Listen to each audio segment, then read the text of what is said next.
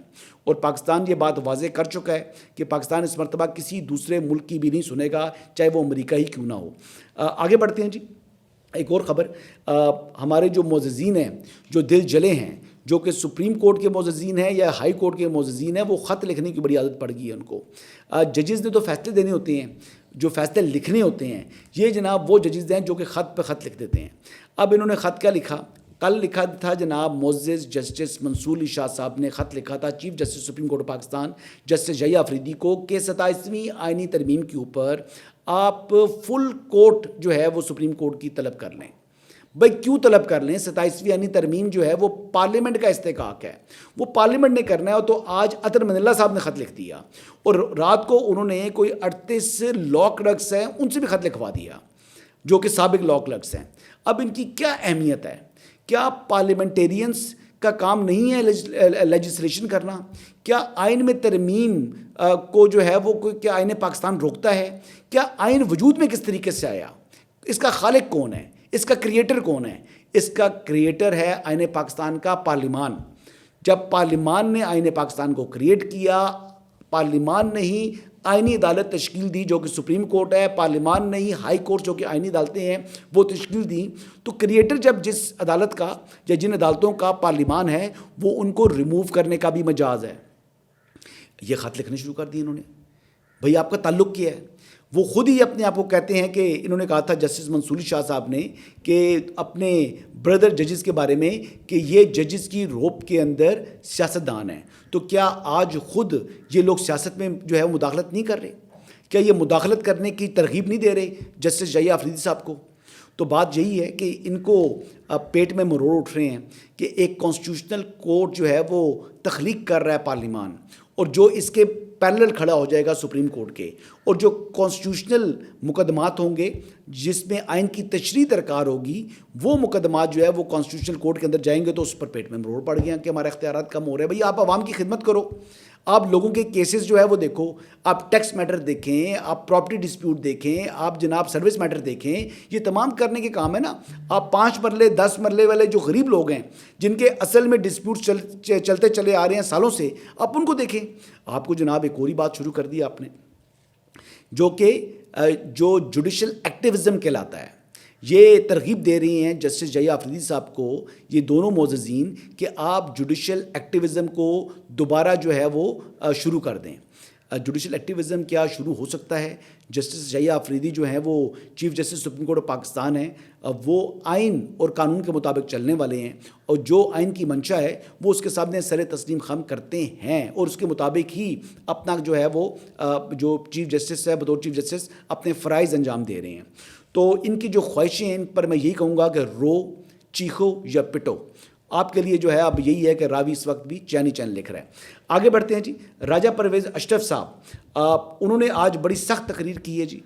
وہ آج پارلیمنٹ کے اندر ویسے تو بڑے دھیمے مزاج کے ہیں, لیکن وہ کیوں اتنے گرجے برسے اور کیا انہوں نے کہا, آئیے سنتے ہیں. نرمی کا سلوک ہوا, ہم خود کہتے تھے, ہم خود کہتے تھے کہ نرمی کرو سیاسی, لیکن اب مجھے یقین ہو گیا ہے خدا کی قسم کہ آپ سیاسی لوگ نہیں ہیں. آپ سے نرمی نہیں کرنی چاہیے, آپ سے سختی کرنی چاہیے. آپ دشمن ہیں ملک کے, آپ دشمن ہیں ملک کے, آپ آئین کے دشمن ہیں, آپ قانون کے دشمن ہیں, اور اب ہم آپ کا مقابلہ کریں گے انشاءاللہ تعالی, اور اپنی فوج کے ساتھ کھڑے ہیں. ہم فوج کے ساتھ کھڑے ہیں, تم جو کچھ کرنا چاہتے ہو کر لو. اب یہ راجہ پرویز اشرف صاحب کی اپنی گفتگو سن لی. سابق وزیر اعظم بھی ہیں, اسپیکر قومی اسمبلی بھی رہ چکے ہیں, دھیمے مزاج کے آدمی ہیں. 9 مئی کے اندر جو پی ٹی آئی کے لوگوں کو, ایون کہ جو لوگ گرفتار ہو رہے تھے, چاہے ان کا تعلق تحریک انصاف کے ساتھ تھا, جن لوگوں نے ووٹ بھی بعد میں پی ٹی آئی کو دیا, تو انہوں نے ان کو پروٹیکٹ کیا. انہوں نے کہا جی کہ میں اپنے علاقے کے لوگوں کی جو ہے وہ حفاظت کروں گا. تو راجہ صاحب نے تو جو کچھ کر سکتے تھے وہ کیا, لیکن ان کا صبر کا پیمانہ بھی لبریز ہو چکا ہے. یہاں پر انہوں نے کہا کہ آپ سیاسی لوگ ہیں ہی نہیں, آپ قابل ہی اسی ہیں کہ آپ کے ساتھ جو ہے یہ ہو. اور وہ اب یہ کہہ رہے ہیں کہ سختی ہونے جا رہی ہے. یہ نوید سنا دی ہے راجہ پرویز اشرف صاحب نے. ہی از ویل کنیکٹڈ مین. ان کی باتوں کو اگنور نہیں کرنا چاہیے. تو سختی اس کا مطلب ہے کہ ہونی جا رہی ہے. اور اس کے علاوہ جی آخر میں یہ کہوں گا کہ جو موجودہ قومی اسمبلی ہے یہ امید ہے کہ کل 27ویں آئینی ترمیم کو یہ منظور کر لے گی. اور جب یہ منظور ہو جائے گی تو اس کے بعد جو ہے وہ پھر ایک اور بڑا دھماکہ ہوگا. لیکن وہ دھماکہ میں آپ کو بعد میں بتاؤں گا اگلے ولاگ کے اندر.